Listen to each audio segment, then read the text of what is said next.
Okay firms के die hard fans, तो episode 8 जो है वो आ चुकी है और वो मैंने देखी है। तो मैं देखने के बाद इतना कह सकता हूँ कि यार कुछ कुछ अच्छा है और कुछ कुछ जो है वो बस एक एवरेज एपिसोड की तरह जैसा होता है।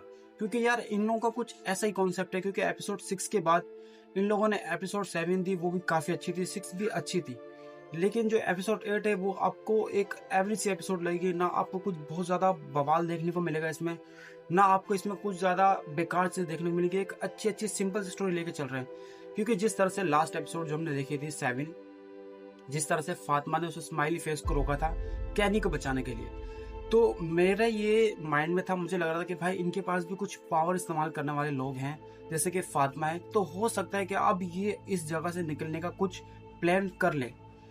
तो यार इन लोगों ने लेकिन उसका बिल्कुल ऑपोजिट किया है। क्योंकि भाई चार चार डायरेक्शन चल रही है। एक साइड में जेड और बर्ड जो है वो कुछ अलग वे बनाने की कोशिश कर रहे हैं, क्योंकि भाई उसको हड्डियों की तलाश है। वो चाहता है कि मुझे वो हड्डियां मिल जाए, मैं उससे कुछ भी रिचुअल वगैरह करूं और यहाँ से बाहर निकाल लूं सबको। एक साइड पे हमारी जो टैबिथा है वो विक्टर और उनका जो बेटा है वो अलग एक थ्योरी में चल रहा है। क्योंकि भाई विक्टर ने उसे बोला है कि जब भी मेरी मॉम या जो टैबिथा आई है वो 2 बच्चे लेकर आती है, तो उसी की वजह से उसके बाद जो तहलका मचता है, वो जो येलो मैन जो आके लोगों को मारता है, तो उसकी एक अलग थ्योरी चल रही है। और फातिमा ने जो पावर इस्तेमाल की है, तो वो चाहते हैं कि फातिमा की जो पावर इस्तेमाल की है, जो उन्होंने पावर दिखाई गई है, जैसा उसने रोका है, तो फातिमा एक अलग थ्योरी में चल रही है। वो चाहती है कि मैं इन लोगों की मदद करूं, इनको बचाऊं।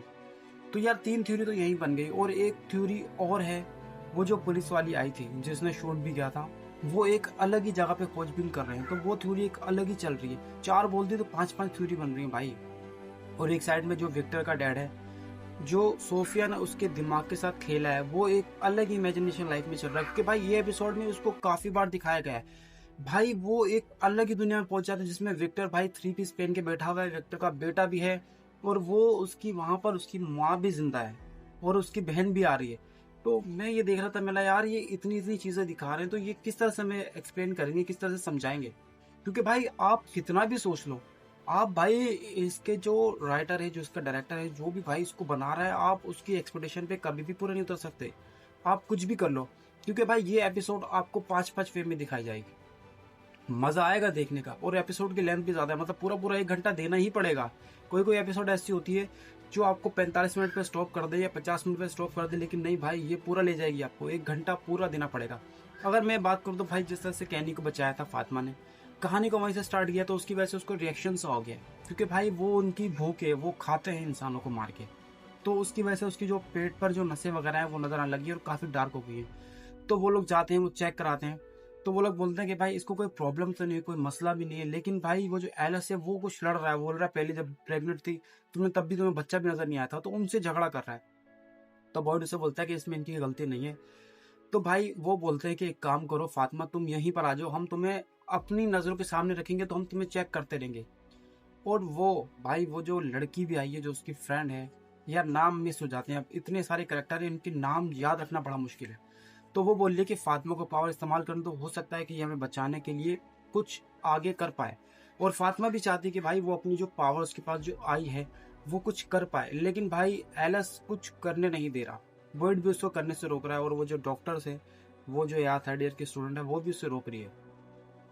तो मुझे लगा यार इनके पास जब कोई चीज आती है तो ये इस्तेमाल नहीं करते। जिस तरह से बॉयड की और जो जेड की स्टोरी दिखाई गई है, जेड को बोल रहा है कि तुम नक्शा बनाओ और तुम मुझे बताओ कि हम वहां जाएंगे कैसे हड्डियां लेने के लिए। तो भाई जेड उसको पूरा का पूरा भाई वो मैप बना के देता है। बोलते हैं हम एक काम करेंगे, हम 2 टीम डिवाइड करेंगे, एक टीम जो जाएगी और दूसरी टीम उसको प्रोटेक्ट करेगी, बचाने की कोशिश करेगी। तो वो बोलता है मैं तुम्हारे चक्कर में अपनी पूरी की पूरी टीम को तो कुर्बान नहीं कर सकता, खास तौर पे ये गांव के लोगों को कुर्बान नहीं कर सकता। बोलता है तुम प्लान बी बनाओ। तो वो बेचारा बैठता है, फिर सब कुछ तोड़ फाड़ के फिर दोबारा जब प्लान बी बनाता है, तो उसको याद आता है कि यार जब उसने वो देखा था, जब बच्चों का सेक्रीफाइस किया गया था, जो रिचुअल किया गया था, वहां पे वो ऊपर देखता है, तो वहां पे उसे पेड़ की जड़ें नजर आती है। तो उसके दिमाग में एक बात ट्रिगर होती है, उसको लगता है कि यार वो जो पेड़ है बोतलों वाला, वो ही है, वो ही जड़ें मुझे नजर आई थी। तो वो बोलता है कि हम एक काम करते हैं, हम सबको लेके गाड़ियां लेके इस पेड़ को खींचते हैं और कुछ लोग अंदर जाएंगे। तो जैसे कुछ लोग अंदर जाएंगे, हड्डियां निकालेंगे, तो हम यहाँ से उसे खींच लेंगे। हम देखो मुझे प्लान में कोई भी गड़बड़ी नहीं लगी। सेक्रीफाइस वो आपको देना ही पड़ेगा, आप सबको बचा नहीं सकते। तो वो उस बात को भी मानने से क्या इनकार कर देता, बोलता नहीं भाई ऐसा भी नहीं हो सकता, मैं तुम्हारी वजह से अगर ये पेड़ ना निकला, जो हम बर्बाद हो गए, जो लोग नीचे गए हम मर गए, तो वो जेड की बात मानने को तैयार ही नहीं है। और एपिसोड के जो एंड कमाल लगा मुझे यार, एंड में जो 2-3 सीन है वो आपका पूरी तरह से बना देंगे, आपकी पूरी एपिसोड को बना डालेंगे, मजा आ जाएगा। क्योंकि भाई वो जो टैबिथा अपने बेटे के साथ जाती है, विक्टर से मिलती है, क्योंकि वो बोलता है कि मुझे मिलना है, ईथन बोलता है मुझे विक्टर से मिलना, मुझे पता करना है, क्योंकि वो ड्रॉ कर रहा होता है। तो टैबिथा विक्टर को बोलती है कि तुम इससे बताओ कि ऐसा कुछ नहीं होगा, हम सबको बचा लेंगे। लेकिन विक्टर बोलता है नहीं, ऐसा नहीं होता, जब भी हम आते हैं या तुम आती हो तो यहाँ पर तो खून की तबाही होती है, मतलब खून की नदियां बहती हैं, इस बार भी ऐसा ही होगा। तो टैबिथा बोल रही है कि नहीं, मैं तुम सबको बचा लूंगी। लेकिन बात यही है कि भाई जेड और टैबिथा ये दोनों को ना वो येलो मैन मारता है, ना वो क्रिएचर मारते हैं, इन लोगों को यहीं के लोग मारते हैं। और इस एपिसोड में पूरी तरह से भाई बता दिया गया है कि कैसे मरेंगे वो लोग और वजह क्या है। तो भाई उनको समझाने के बाद विक्टर बोलता चलो ठीक है, अगर तुम बचा भी लोगे तो चलो ठीक है, मान लेता हूँ, क्योंकि भाई वो ईथन है, बच्चा है, वो घबरा चुका है। भाई सोफिया को वो दोबारा उसका वो येलो ड्रेस मिल गया है, भाई वो येलो ड्रेस पहनती है, दिखाते तो नहीं, खैर वो पहनती है। उसके बाद कॉल करती है, टैबिथा को बोलती है कि मैं तुम्हारा बेटा हूँ जो पैदा नहीं होता, जो मर गया था, और तुम मुझे जंगल में आके मिले। वो उनकी वैन होती जो वहाँ पे जाती, तो वहाँ पे येलो मैन पहले से ही खड़ा मिलता है, बोलता है देखो मैं जानता हूँ कि तुम इस बार काफी आगे आ चुकी हो और मुझे लगता है कि तुम शायद हो सकता है बचा भी लो। भाई उसको सब प्लान पता है, क्योंकि भाई सोफिया बन के घूम रही, उसको पता है कि हड्डियों का प्लान है, नीचे ये स्टोरी में भी भाई कुछ ना कुछ छेड़खानी कर रहे हैं, सब पता है। लेकिन फिर भी वो रिलैक्स होकर घूम रहा है, ऐसा नहीं है कि वो रिलैक्स है फुल, कहीं कहीं पे वो घबरा जाता है, कहीं कहीं पे वो खुद कंफ्यूज हो जाता है कि भाई इस बार ऐसा कैसे कर सकते हैं। तो भाई वो बोलता है कि देखो मैं चाहता हूँ कि तुम करो, तुम जाओ जाके हड्डियां निकालो। तो ऐसा भी हो सकता है कि तुम शायद उन हड्डियों के रिचुअल को जो कुछ करना चाहते करो और यहाँ से बाहर निकल जाओ। लेकिन अगर वो जो अगर बोलता है ना, जो अगर ऐसा ना हुआ तो कुछ और ही खुल गया, कुछ और ही बाहर आ गया, तो सोचो क्या होगा। तो भाई वो जहाँ टैबिथा बैठ के जब वो शॉक में आ जाती है ना, वो सीन कमाल लगता है।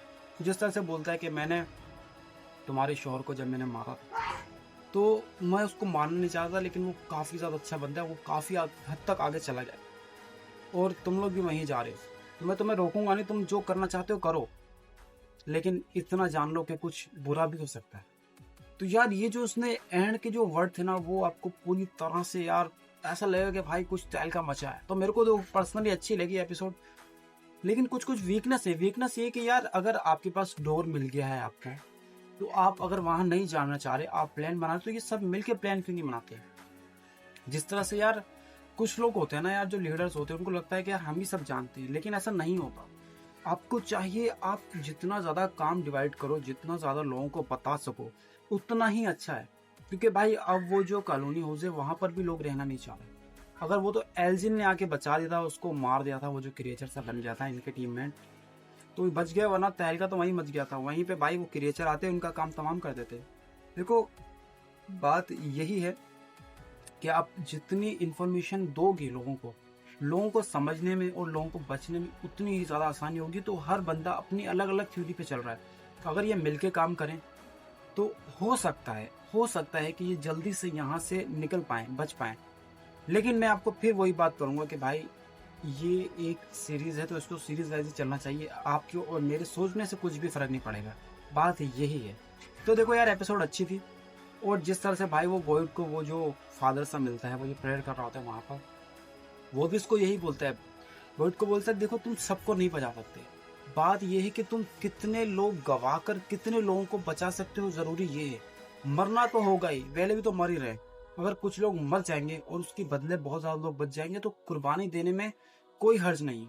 लेकिन बॉयड इस बात को भी समझ नहीं रहा, और जेड भी उसको यही बोल रहा है कि मैं खुद जाऊंगा नीचे, तुम इस बात को समझो, मैं जाऊंगा, ढूंढूंगा। वो बोलता है मैं तुम्हारी भी कुर्बानी देना चाहता। भाई वो किसी की कुर्बानी देना नहीं चाहता। मतलब मुझे ऐसा लगता है कि साला इस जगह का सबसे बड़ा विलन तो बॉयड खुद है, क्योंकि भाई ना वो खुद कुछ कर रहा है, ना वो किसी को करने दे रहा है। हर जगह पे प्लान भी नहीं होता, कहीं कहीं पे प्लान ए ही होता है, और वो ही लास्ट प्लान होता है। लेकिन इस बात को समझने को तैयार नहीं है। बाकी देखो यार, मुझे एपिसोड ऐसा कह सकते हैं कि अगर रेटिंग देनी हो तो 10 में से मैं इसको 4 की रेटिंग दूँ, क्योंकि यार देखो कुछ कुछ सीन अच्छे हैं, बाकी एपिसोड बिल्कुल एकदम ऐसे जा रही है, स्लो जा रही है बहुत ज़्यादा। अगर आपके पास कुछ अच्छा आ गया तो आप कुछ अच्छा बनाओ। बाकी देखो यार एपिसोड बचे हैं 2, 8 एपिसोड आ गए, 9 और 10 एपिसोड में ये क्या ही दिखा देंगे। जिस तरह से मैंने पहले बोला था कि एक एपिसोड इनकी आपके दिमाग को हिट कर देगी, आपको लगेगा भाई अब कुछ भयंकर लेवल का होने वाला है, और दूसरी एपिसोड आपको वहीं पे फेंकेगी जहाँ पे आपको लगेगा यार ये क्या, यहाँ तो पानी भी नहीं मिल रहा। तो देखो यार मज़ा तो आया है, और कहीं कहीं पे वीकनेस भी है, तो मैंने आपको दोनों चीज़ें शेयर कर दी, थोड़ी सी स्टोरी भी शेयर कर दी है। तो अगर अब तक आपने एपिसोड नहीं देखी तो हाईली रिकमेंड कि आप ये एपिसोड देखो और मुझे बताओ कि यार मैंने कुछ गलत बोला है तो मुझे कमेंट्स में ज़रूर बताओ। बाकी आपसे मैं यही चाहूँगा कि आप मुझे इस एपिसोड की रेटिंग कमेंट्स में ज़रूर बताना। मिलते हैं अगली वीडियो में। बाय।